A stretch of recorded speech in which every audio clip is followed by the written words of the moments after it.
जो महापुराण वर्णन करती है शिवरात्रि के महाशिवरात्रि जब आए वो तीसरे नंबर पर कहला।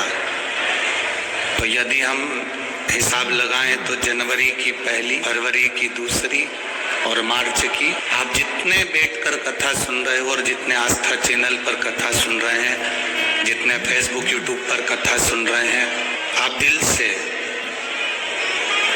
हृदय से आज बाबा की कथा में कहकर जाना और उससे प्रार्थना करना। भजन करोगे उसका फल भी ज़्यादा मिलेगा, प्रार्थना करोगे उसका फल भी ज़्यादा मिलेगा, दान कर रहे हो उसका फल भी ज़्यादा मिलेगा, भूखे को भोजन करा रहे हो उसका फल भी ज़्यादा मिलेगा। और तीसरी शिवरात्रि तक इंतजार करना कि तुमने 10 रुपया 5 रुपया दान किया या किसी को भोजन कराया या पानी पिलाया या तुमने स्मरण करा। तो जब महा की सुंदर आनंद में शिव महारात्रि आए, उस रात्रि का इंतजार करना कि बाबा ने तुमको करोड़ों में गिनती कर दिया कि नहीं दिया। बदल आनंद में देगा, खाली नहीं जाता यहाँ से। बाबा अगर आप कथा सुन रहे हैं, भक्ति कर रहे हैं, भजन कर रहे हैं तो खाली नहीं जाए। आपका स्मरण खाली नहीं जा सकता। बस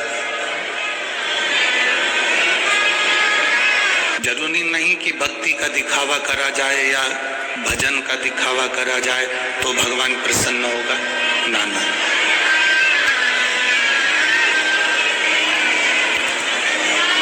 भजन का, भक्ति का, दान का, पुण्य का, स्मरण का दिखावा नहीं होना चाहिए।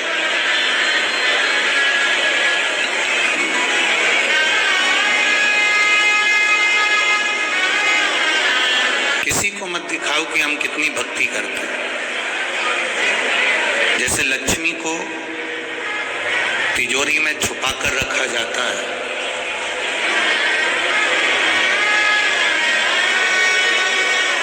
घर की बहू बेटी को पर्दे में रखा जाता है,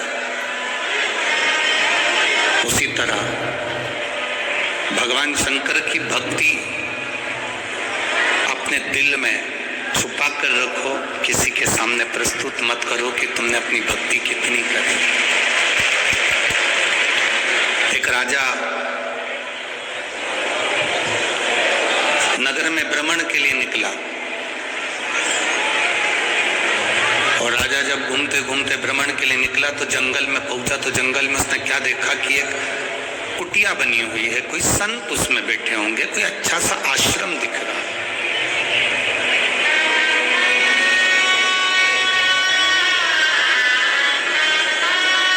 कोई श्रेष्ठ आश्रम उसको दिखा। राजा उस आश्रम में गया। आश्रम में एक महात्मा जी बैठे हुए थे। राजा ने उनको प्रणाम करा, आशीर्वाद लिया, उनसे मिलना हुआ। जब तक किसी से मिलते नहीं हो ना तो हमारे दिल में गलत फहमियां आती रहती है। जब आप किसी से मिल लेते हो तो समझ में आता है कि व्यक्ति, बंदा कितना जोरदार है, व्यक्ति कितना अच्छा है। जब तक हम मिलते नहीं है ना तब तक हमारे मन में भ्रम रहता है कि ये बेकार है, ये अच्छा है, ये बेकार है, ये अच्छा है। उसकी बुराइयां हम निकालते रहते हैं। जब व्यक्ति से मिलन हो जाता है, उससे हम मिल लेते हैं, तब अनुभव होता है कि व्यक्ति कितना अच्छा, बंदा कितना अच्छा।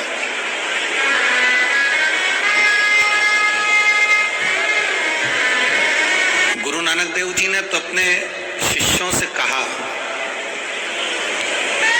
गुरु नानक देव जी ने बाले से भी कहा और अपने जितने शिष्य थे उनके 4-5 सबसे कहा।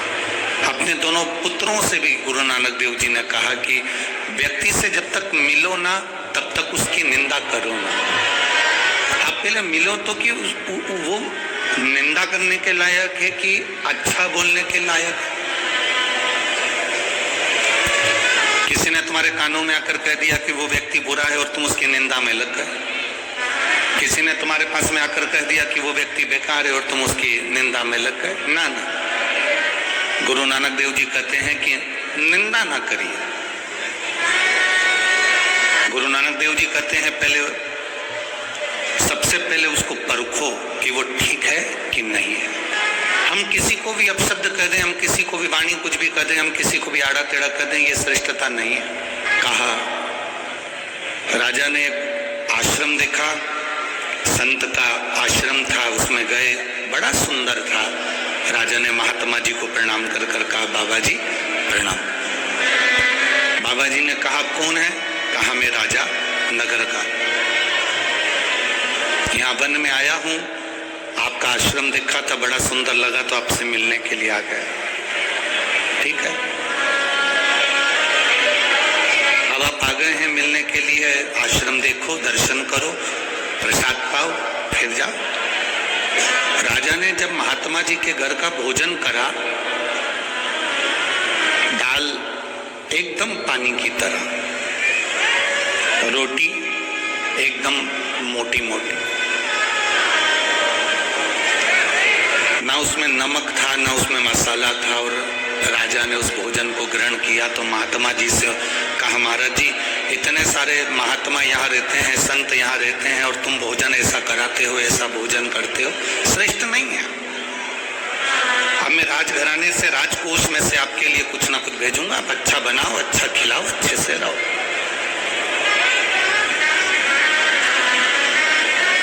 महात्मा जी के यहाँ राजकोष में से धन आने लगा, आश्रम अच्छे से चलने लगा, संत महात्मा वहां रहकर भोजन करने लगे। अब राजा की ऐसी आदत हो गई कि वो महात्मा जी से बात करता, सिंहासन पर बैठकर उनसे सब राय लेता, राज्य कैसे चलाना है वो भी पूछ लेता, और महात्मा जी उसको मार्गदर्शन करते। पर राजभवन में 2 मंत्री ऐसे थे जिनको ये महात्मा सुहा नहीं रहा था। अभी तक इनकी राय ली जाती थी, इनसे पूछा जाता था, इनसे कहा जाता था, अब उनसे पूछा नहीं जा रहा तो उनको अच्छा नहीं लगा। जब उनको अच्छा नहीं लगा तो उन्होंने राजा से कहा महाराज, आप राजकोष में से इतना धन उनको दे रहे हो, इतना धन निकाल कर आप आश्रम को दे रहे हो, और वहां आश्रम में जाकर देखो तो सब चकाचक खा के पड़े रहते हैं, कोई ऐसा नहीं नजर आता कि कोई भगवान की भक्ति कर रहा हो, कोई भगवान का भजन कर रहा हो, कोई भगवान की स्मरण कर रहा हो, हमें तो नहीं दिखता।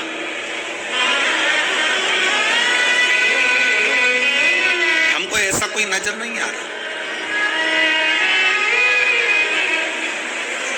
राजा के मन में धीरे धीरे धीरे धीरे दिया गया।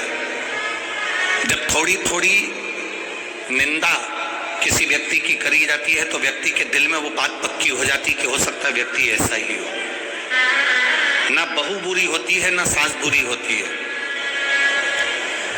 जो बेटी अपने माँ बाप का घर छोड़कर तुम्हारे घर में आ जाती है वो क्या बुरी हो सकती है? और जो सास अपने जेवर तुड़वाकर अपनी बहू को दे देती है, क्या वो सास बुरी हो सकती है? ना बहू बुरी है ना सास बुरी है। बस जिनको इनका प्रेम सुहा नहीं रहा, जिनको इनका स्नेह नहीं सुहा रहा, वो धीरे धीरे स्लो पॉइजन देना चालू कर देते हैं। तुम्हारी बहू ने तुमसे पूछकर काम करा था, तुम्हारी बहू पूछकर बाजार गई थी, तुम्हारी बहू पूछकर सामान लाई थी, तुम्हारी बहू साड़ी लाई थी, सास ने तुम्हारा ऐसा कर दिया, तुम्हारी ननंद को पूरा सामान दे दिया, ननंद के बच्चों को ये दे दिया, ननंद को ऐसा कर दिया, तुम्हारी ननंद आई थी उसको ये दे दिया। ये स्लो पॉइजन है जो सास और बहू के बीच में दिया जाता है।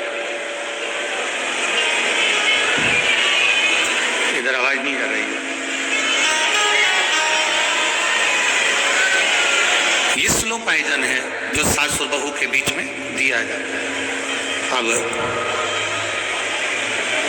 धीरे धीरे दोनों में तकरार चालू हो जाती है। राजा को भी समझाया गया, धीरे धीरे बताया गया कि ये अच्छा नहीं है, महात्मा जी अच्छे नहीं है, आश्रम में कोई भजन नहीं करता, कोई कीर्तन नहीं करता, कोई मंत्र जाप नहीं करता, सब खा के पड़े रहते हैं, सब खा के पड़े हो। बड़ा राजा ने कहा हमारे राजकोष के धन का दुरुपयोग हो रहा है, हमारे राजकोष के धन का दुरुपयोग। राजा ने कहा आज ही रात को मैं जाकर पता करूंगा कि ये क्या हो रहा है। मैं आज रात को जाकर मालूम करूंगा कि आखिर हो क्या रहा है। राजा एक साधारण वस्त्र पहन लेता है और संत के आश्रम में पहुंच जाते हैं। महात्मा जी के आश्रम में पहुंच गए। जैसे ही महात्मा जी के आश्रम में राजा पहुंचा तो महात्मा जी ने आवाज लगाई, राजा तुम आए हो, आ जाओ। तुम आए हो, आओ बैठो। राजा, महाराज जी आपने मुझे पहचान लिया? हाँ। कैसे आना हुआ महाराज? मैं देखने के लिए आया था। मेरे मंत्रियों ने मुझसे कहा कि महाराज ये जो मंत्री बोल रहे हैं कि यहाँ से जो राजकोष से धन जाता है वहाँ के लोग तो खाकर पड़े रहते हैं, भगवान का भजन नहीं करते। कोई के चेहरे से नहीं लगता कि कोई भगवान की भक्ति करता हो। संत ने राजा का हाथ पकड़ा, लेकर चले गए दोनों मंत्रियों क्या। सो रहे थे दोनों मंत्री। एक मंत्री के घर पर पहुंचे, राजा को एक बाल्टी पानी दिया, डाल दे मंत्री के ऊपर। राजा ने बाल्टी भरकर पानी मंत्री के ऊपर डाला। मंत्री उठते से गालियां बकना प्रारंभ कर दिया। रिटर्न आ रहा है आवाज। मंत्री ने गाली बकना प्रारंभ कर दिया। राजा फिर दूसरी बाल्टी लेकर दूसरे मंत्री के यहाँ पर गए और फिर डाला तो उसने और गंदी गंदी गालियां देना प्रारंभ कर, और गंदी गाली दी। अब राजा को संत ने बाल्टी भरकर जल दिया। रिटर्न आ रहा है ना। बाल्टी भरकर पानी दिया और बाल्टी भरकर पानी देने के बाद में कहा कि अब ये जल अब यहाँ जो संत सोए हैं इनके ऊपर डालो।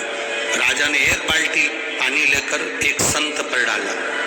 जैसे ही संत पर डाला, संत उठते से बोले शिव शिव शिव शिव शिव शिव शिव शिव। फिर दूसरी बाल्टी दूसरे संत पर डाला, उन्होंने कहा शंभू शंभू शंभू शंभू शंभू शंभू। तीसरे पर डाला हर हर महा।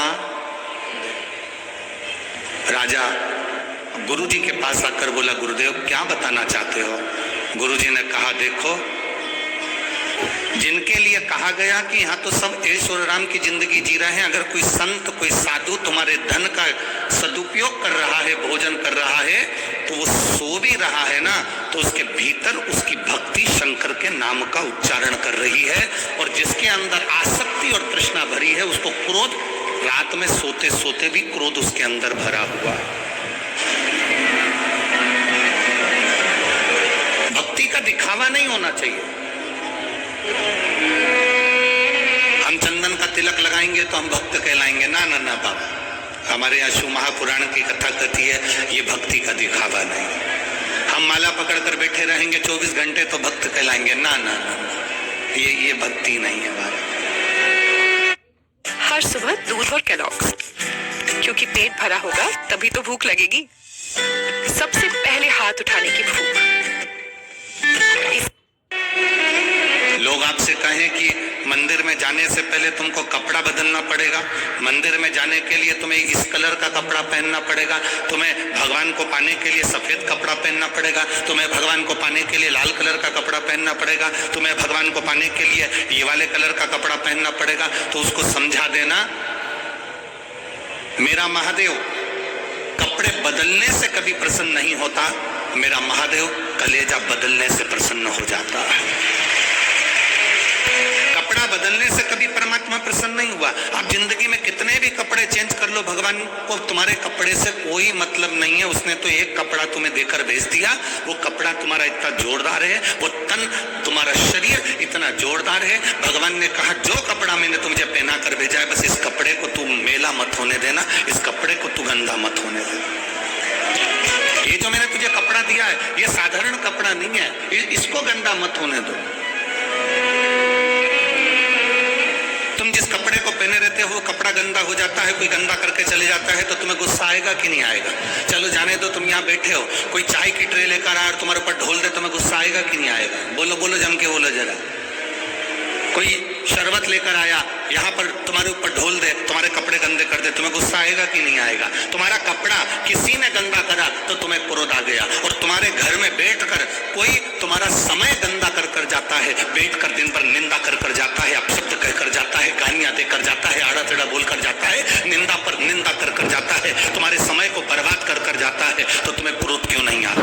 कपड़ा गंदा करा किसी ने तो तुम्हें क्रोध आ जाता है। तुम्हारा समय गंदा नहीं होना चाहिए। भगवान ने जो 21,600 श्वास मेरे परमात्मा ने प्रतिदिन तुमको निकलने के लिए दी है, ये 21,600 श्वास तुम्हारी व्यर्थ नहीं जाना चाहिए। 3.5 करोड़ रोम छिद्र परमात्मा ने जो दिए हैं, ये भगवत भजन के लिए दिए हैं, ये गंदे नहीं होना चाहिए। 21,600 श्वास में से कुछ श्वास सोने में निकल गई, कुछ श्वास वैसे ही निकल गई, पर तुम्हारी श्वास गंदी मत होने देना। इन श्वासों को निंदा में, चुगली में, गाली में, अपशब्द में, क्रोध में जाने मत देना। इन श्वासों को संजोकर परमात्मा की भक्ति में लगाना। शरीर का कपड़ा गंदा होगा, चल जाएगा। घर गंदा होगा, चल जाएगा। छत गंदी होगी, चल जाएगा। कुछ जगह गंदी होगी, चल जाएगा, पर इस मन को कभी गंदा मत होने देना। इस मन को स्वच्छ बनाकर रखना, क्योंकि परमात्मा इसी में प्रवेश करता है, भगवान इसी में प्रवेश करता है, परमात्मा इसी में पहुंचता है। एक पत्र है,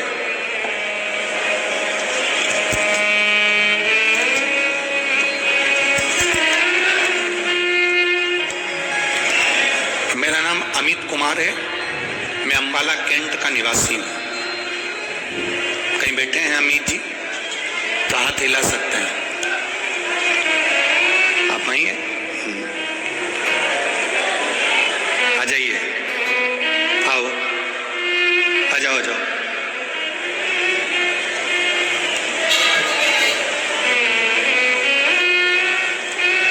मेरा नाम अमित कुमार है, मैं अंबाला कैंट का निवासी हूं। मैं 1 लोटे जल का वर्णन करना चाहता हूं। कई सालों से नशा कर रहा था, इतना नशे में डूब गया था कि मुझे अपनी भी सुध नहीं रहती थी। शायद दुनिया के लोगों ने मुझे नकारा समझा और मैं नशे में दिन रात लीन रहने लगा। गुरुदेव, इतना नशा करता था, इतना नशा करता था कि कुछ भी नहीं देखता था। एक बार ट्रेन से सफर कर रहा था, नशे के कारण ट्रेन की चपेट में आ गया और मेरे दोनों पांव कट गए। एक्सीडेंट हो गया, मेरी दोनों टांगे कट गई। अब दोनों टांगे कट गई तो बड़ा तकलीफ में रहा। सोच लिया था कि अब मरना है, अब जिंदा नहीं रहना। जब पांव चले गए, मरना। आपकी पहली बार कथा सुनी, केवल मोबाइल पर किसी ने क्लिप भेजी थी, उस रील को मैंने सुना और उस दिन मैंने विचार करा, आपने उस रील में कहा था कि चाहे दुनिया की कितनी भी तकलीफ आ जाए, पर मरना नहीं है, छाती पर मुंह दलना। ये आपने उस कथा में कहा था। गुरुदेव,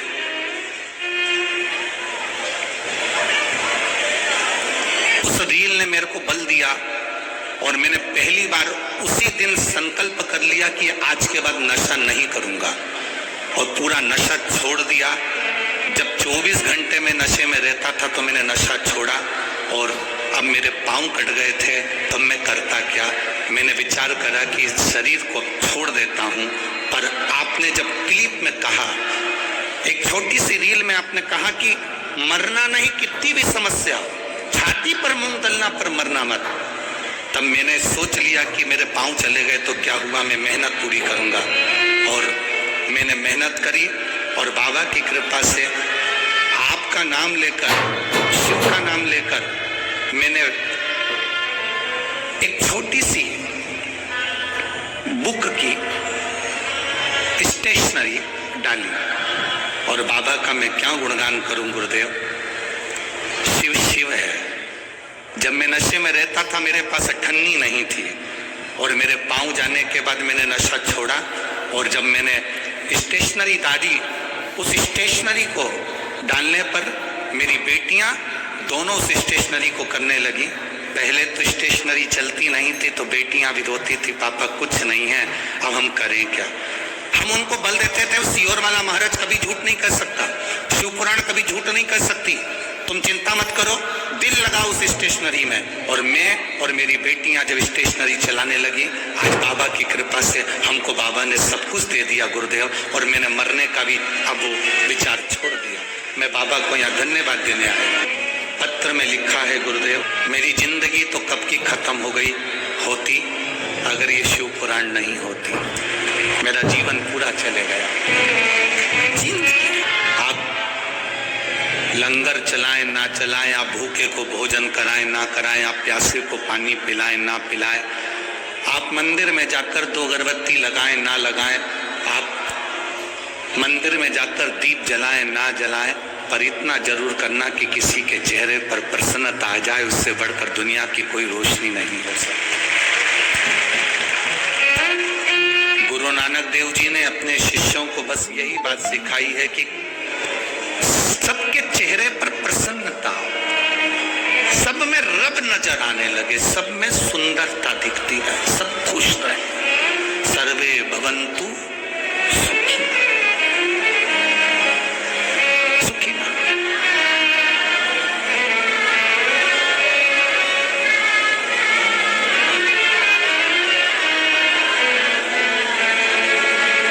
जियो। मैं पूरे भारत और विश्व के लोगों से कहूंगा, इस व्यक्ति से एक बल भी ले लो, पांव चलेगा पर हिम्मत नहीं तोड़ी, शिव पुराण पर अटल रहा। शिव महापुराण पर अटल रहा कि बाबा कहा है, झूठ नहीं कह सकता। और फिर निवेदन करूंगा, शिव महापुराण की कथा, आज शिवरात्रि है, शिवरात्रि के दिन इतनी जरूर कहूंगा कि शिव महापुराण की कथा सीहोर वाला पंडित प्रदीप मिश्रा कभी नहीं बांचता। शिव महापुराण की कथा तो वो बाबा आकर बांचता है और आप सुनते हैं। प्रदीप मिश्रा की कोई सामर्थ्यता नहीं है कि वो शिव पुराण की कथा बांच ले, वो तो वो खुद आता है कुबेर भंडारी, कुबेरेश्वर महादेव, और बात कर चले जाता है। जिसने भरोसा कर लिया उसकी जिंदगी संवर जाती है, और जो नहीं कर पाया वो रह जाता है। इसमें हमारी कोई सामर्थ्यता नहीं है, इसमें आपके विश्वास की सामर्थ्यता, इसमें आपके भरोसे की सामर्थ्यता। बोल बम का नारा है, बाबा एक सहारा। आपका विश्वास दृढ़ है। देखिए कथा कितने घंटे की है? 3 घंटे। हमारा तो इतना सा निवेदन है, अगर मान लो कोई अंदर नहीं आ पा रहा है, ग्राउंडों में जगह नहीं है, दरवाजे बंद है, तो आप दरवाजे के बाहर बैठकर सुन लो, पर समय मत निकलने दो। आज शिवरात्रि की कथा 1 मिनट की भी मत जाने दो, ये झोली भर कर लेकर जाने वाली कथा है जो आपकी जिंदगी को संभाल देगी। हम जानते हैं जगह नहीं है, इतना पूरे स्टेडियम में कुर्सियां, आसपास पूरा ग्राउंड भरा पड़ा है, लोग रोडों पर इकट्ठे खड़े हैं, जगह नहीं, लोग दुकानों में बैठे हैं, दुकानदारों ने अपनी अपनी टीवियां चालू कर दी हैं, वहां कथा चल रही है। लाखों की संख्या में आप लोग पहुंचे हैं, कोई साधारण है क्या? स्टेडियम की जितनी कैपेसिटी होगी उतनी ही तो अंदर आ सकोगे।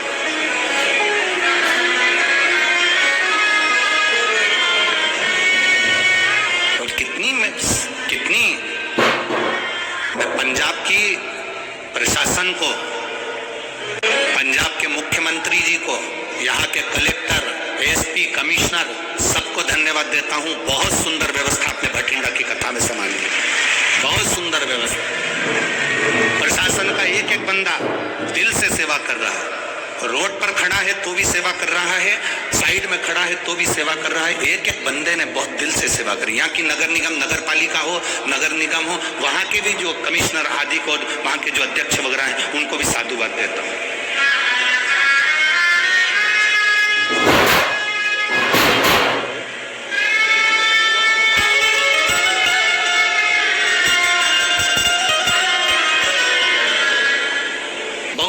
व्यवस्था यहाँ प्रशासन संभाला है। बस आप लोगों से एक निवेदन है, ये भी लिख के अभी भेजा गया है कि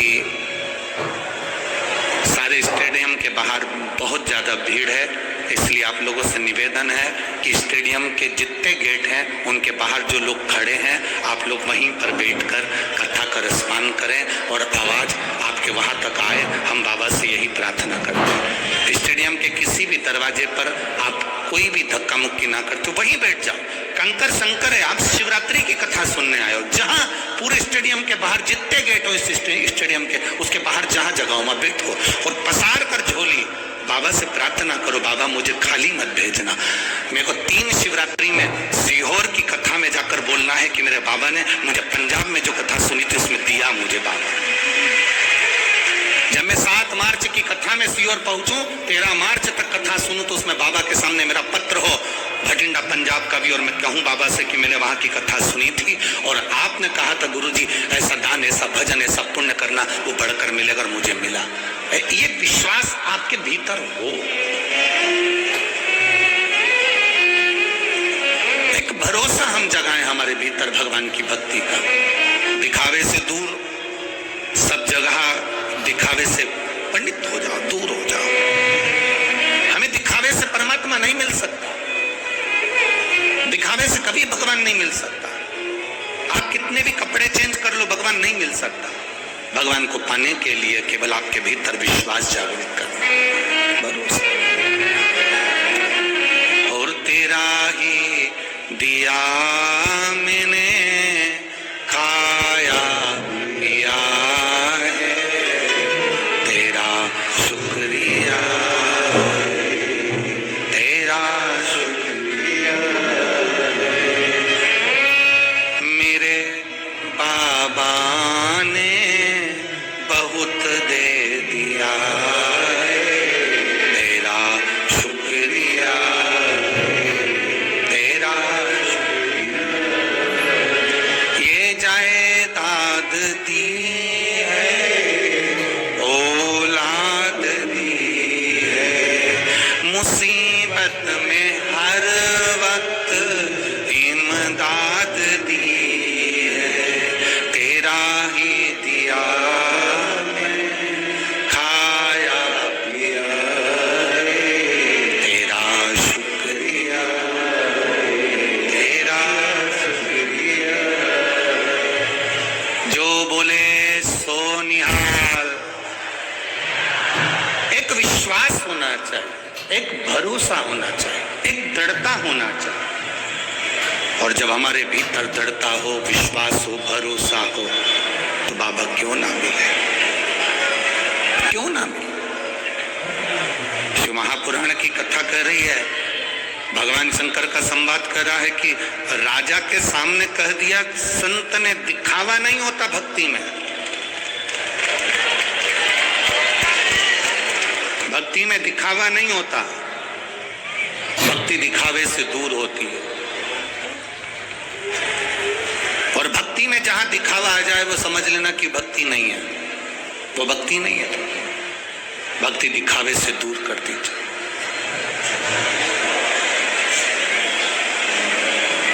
एक बार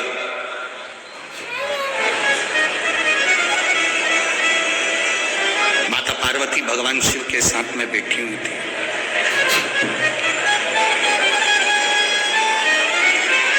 और माता पार्वती जब भगवान देवाधिदेव महादेव के साथ में विराजमान थी, थोड़ी देर बाद भगवान शंकर ने पार्वती जी से कहा, मैं भ्रमण कर कर आता हूं, तुम इस नंदन वन का दर्शन करो, तुम इस नंदन वन का दर्शन करो, मैं भ्रमण कर कर आता हूं। और नंदनवन किसको कहते हैं, हमने पहले भी कथा में कहा, नंदनवन काशी को कहते हैं।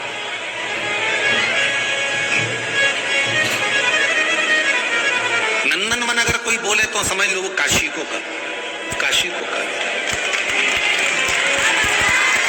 नंदनवन काशी को कहा गया। और भगवान देवाधिदेव महादेव ने कहा कि मैं आप नंदनवन का दर्शन करो, मैं भ्रमण कर कर आता हूँ। शिव जी भ्रमण के लिए निकल गए, भगवान शंकर भ्रमण के लिए निकल गए। और नंदनवन का दर्शन माता पार्वती जी कर रही थी। थोड़ी देर बाद आकर बाबा देवाधिदेव महादेव बैठ गए।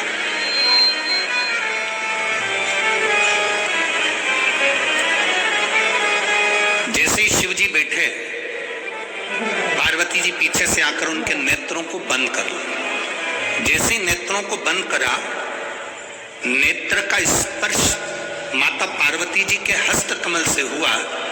आंख बंद करते से उनकी आंख से एक आंसू निकल गया। उस आंसू से एक बच्चे ने जन्म ले लिया जिसका नाम अंधकासुर।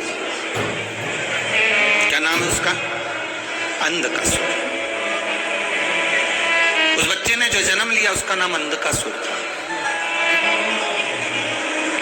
अब अंधक को गोदी में माता पार्वती जी ने लिया और पार्वती जी ने गोदी में लेकर भगवान शिव से कहा कि ये मेरा पुत्र है, आपके द्वारा प्रकट हुआ है, इसको मैं अपने पास रखूंगी। शिव जी ने मना कर दिया, नहीं पार्वती, ये मेरे नेत्र बंद करने के बाद प्रकट है। ये कथा हमको सीखने के लिए है। भूखे को भोजन कराना है, जीते जी करा दो। प्यासे को पानी पिलाना है, जीते जी करा दो। लंगर लगाना है, जीते जी लगा लो। हम उल्टे चलते हैं। मरने के बाद हम ब्राह्मण को घर में बुलाकर कहते हैं, सब लोग हम तुम्हें को भोजन करा दे, मेरे पूर्वजों को मिल जाएगा।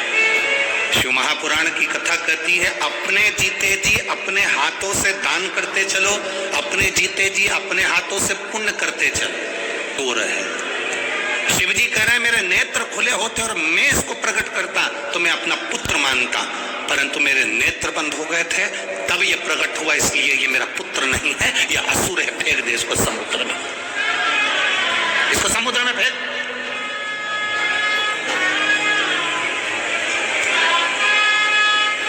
इसको समुद्र में डाल दे, ये मेरा पुत्र नहीं है, डाल दे इसको समुद्र में। पार्वती जी ने उसको गले से लगा लिया, ये मेरा बेटा है, ये मेरा पुत्र है, ये मेरा बेटा है, मेरा पुत्र है।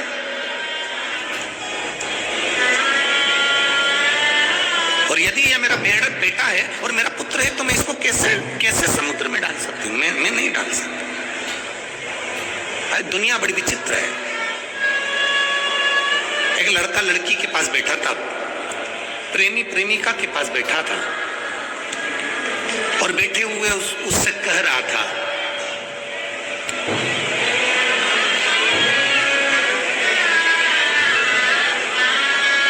प्रेमी प्रेमिका से कह रहा था, तेरी आंखों में मुझे पूरी दुनिया नजर आती है, पूरी दुनिया नजर आ रही है, तेरी आंखों में मुझे पूरा जहान दिख रहा है, पूरा जहान। एक पास में व्यक्ति बैठकर रो रहा था। वो व्यक्ति इसके पास आकर बोला, भैया, ए भैया, बोलो, आपको आपकी इस प्रेमिका की आंखों में पूरी दुनिया नजर आ रही है, 2 दिन से मेरी भैंस खो गई है, तुम ढूंढ दो, उसका एड्रेस है। एक कहना, एक बात अपने सामने प्रकट कर देना एक अलग प्रसंग हो जाता है कि किसी ने कह दिया, एक लड़की लड़के से बोली कि तुम चिंता मत करो, एक बार अपनी शादी हो जाए पूरे घर को स्वर्ग बना दूंगी। अब लड़का समझ भी नहीं पा रहा कि वो कह रही है एक बार शादी हो जाए पूरे घर को स्वर्ग बना दूंगी। जब घर स्वर्ग बन जाएगा तो रहने वाले सब,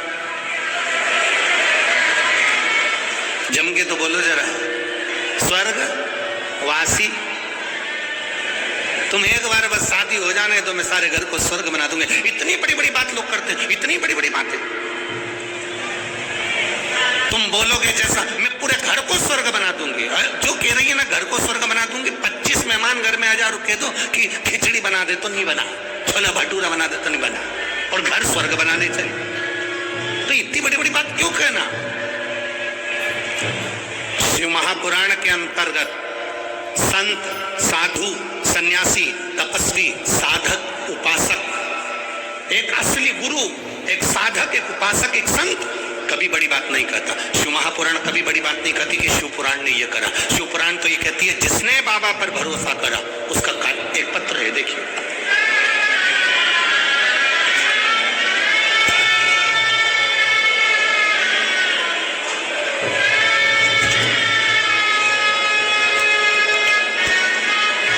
नाम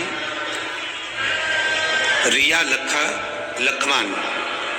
लाखवान, पति दीपक लाखवान, गांव बड़ो पला, फतेहाबाद, हरियाणा से हैं। कहीं बैठे हैं तो हाथ हिला सकते हैं। आप ही हैं? हाथ हिला दिए। श्री शिवाय नमस्तुभ्यं। फतेहाबाद हरियाणा से आए हैं। दोनों भाई आए हैं आपके? आए हुए हैं? दोनों भाई आए हैं? आजा दोनों आजा। मेरा नाम रिया लाखवान, पति दीपक लाखवान, गांव बड़ोपल, फतेहाबाद हरियाणा से आए। हम बाबा के एक लोटे जल का वर्णन करना चाहते हैं। 10 फरवरी 2023 को मेरे पति दीपक कुमार और मेरे देवर सुशील कुमार, दोनों भाई गाड़ी से जा रहे थे। अचानक उन दोनों का एक्सीडेंट हो गया। रात्रि के 10:30 बज रहे थे और उनका एक्सीडेंट हुआ। एक्सीडेंट होते से उनको कोई व्यक्ति मिला और उनको हॉस्पिटल में ले जाकर एडमिट कराया। सुशील कुमार और दीपक कुमार दोनों के इतनी चोट आई थी कि पूरे सिर के अंदर उनके ब्लड जम चुका था और उनको वेंटिलेटर पर डाल दिया गया। वेंटिलेटर पर डालने के बाद में 72 घंटा दिया गया। 72 घंटे में इनको होश नहीं आया। डॉक्टरों के हिसाब से इनको जवाब दे दिया गया कि अब ये शरीर काम का नहीं है। जब वेंटिलेटर से उठाएंगे ये शरीर किसी काम का नहीं रहेगा। 72 घंटे भी निकल गए, सारा समय निकलता गया। ऑपरेशन की तैयारी होगी, भेजे को खोला गया, सिर को खोला गया। सिर को खोलकर उसमें जो ब्लड जमा हुआ था, डॉक्टरों के हिसाब से इन दोनों की याददाश्त पूरी जाना है और पूरी याददाश्त इन लोगों की जैसे ऑपरेशन हुआ करना पड़ेगा वैसे ही इनकी याददाश्त चली गई। दोनों भाइयों की याददाश्त चली गई। दोनों कोमा से थोड़े से बाहर आए, पहचानते नहीं थे, पड़े रहते थे, जिसका फोटो में लगा रही हूँ। आप फोटो भी एक बार दोनों भाइयों का देख लीजिए। जितने लोग टीवी पर देख रहे हैं टीवी पर, जितने लोग एलईडी पर देख रहे हैं एलईडी पर, और जितने मोबाइल पर देख रहे हैं मोबाइल पर, दोनों भाइयों के फोटो देखिए कि दोनों याददाश्त नहीं है, शुद्ध नहीं है, एक बॉडी की तरह बस केवल पड़े हुए हैं। आप लोग अगर देखेंगे तो दोनों के फोटो में आपको दिखेगा कि दोनों पड़े हुए हैं और दोनों पड़े हैं किसी काम के। इधर की आवाज क्यों नहीं करते बाबा? तो उधर थोड़ा सा खोल के रखो। दोनों भाइयों का अगर आप फोटो देखेंगे तो आप टीवी के माध्यम से देखेंगे, दोनों किसी काम के नहीं। आखिरी में गुरुदेव, किसी ने कहा कि इनका शरीर तो काम नहीं कर रहा, याददाश्त भी चली गई, शरीर किसी काम का नहीं बचा है, होश जरूर है पर शरीर काम का नहीं है। एक बार सीहोर जाते हैं, वहां से कंकर शंकर की पूजन करके रुद्राक्ष लेकर आते हैं और वो प्रयोग कर देखते हैं। हम सीहोर गए, रुद्राक्ष लाए, तांबे के कलश में गलाते, शिव जी को चढ़ा देते, उस पानी को इनको पीने को देते, थोड़ा थोड़ा इनके चेहरे पर लगा देते, थोड़ा थोड़ा इनके शरीर पर लगा देते। मैं बाबा का क्या गुणगान करूं गुरुदेव। आज बाबा की कृपा से दोनों उठ बैठे हैं और दोनों का शरीर काम कर रहा है और दोनों की याददाश्त वापिस आई है। हम बाबा को नमन करने के लिए आए हैं। बस एक ही प्रार्थना है, इस व्यासपीठ की बेलपत्र का बड़ा महत्व सुना है, इसलिए निवेदन है एक बेलपत्र मेरे भाइयों को जरूर दें। ये बाबा की विनती। शिव तत्व आ रहे हैं, शंभु त्रिकालदर्शी है, शंकर कैलाशी है।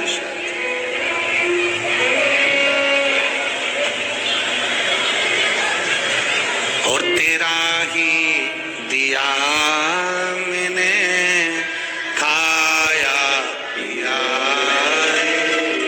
तेरा शुक्रिया, तेरा ये शुक्राना देते रहो बाबा को।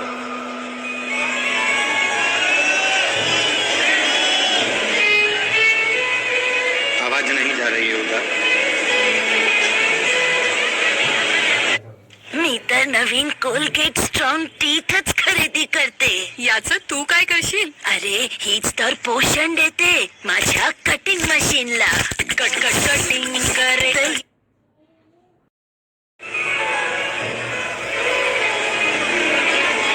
जब आप शुक्राना करेंगे, शुक्रिया करेंगे, तो कृपा भी करेगा, कृपा भी करेगा.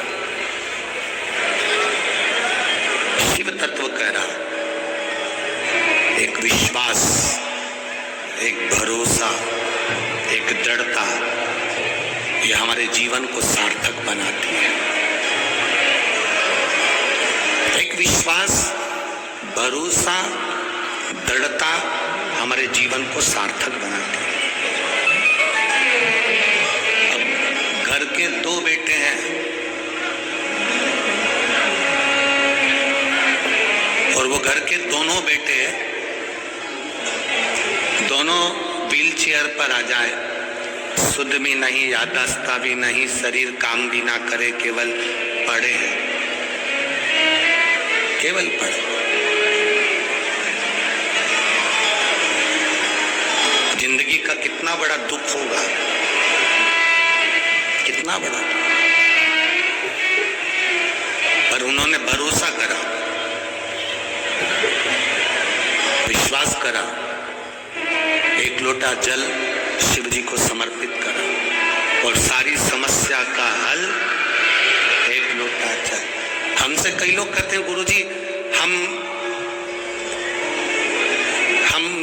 दूसरे धर्म से जुड़े हुए हैं, हम शंकर जी के मंदिर जाएंगे, लोग क्या कहेंगे. हम उनसे कहते हैं ईमानदारी से बोलना, जब शरीर में रोग होता है तो डॉक्टर से जाकर पूछते हो कि तू ब्राह्मण है कि क्षत्रिय है कि वैश्य है कि शूद्र है.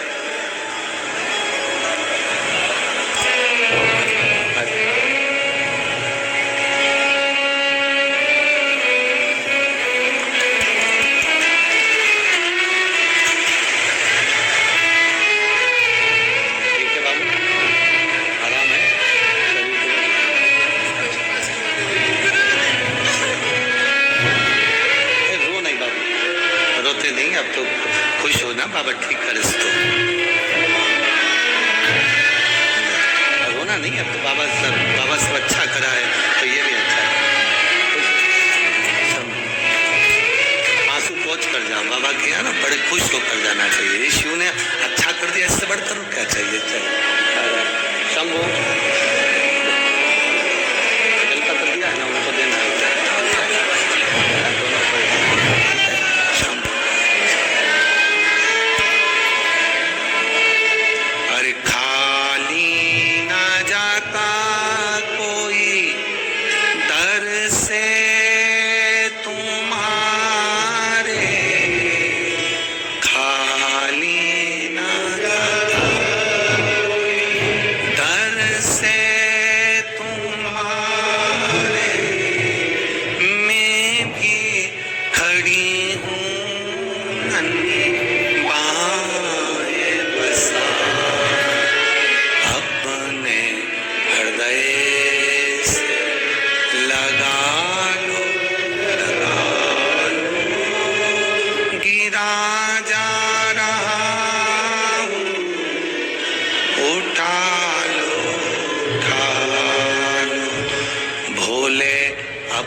समुद्र के अंदर ना, बाबा आपका पुत्र है, पुत्र. हम पुत्र की स्मृति करते हैं पर हमारे सामने प्रकट हुआ. नेत्र बंद करने के बाद प्रकटा है ना, यह श्रेष्ठता नहीं है.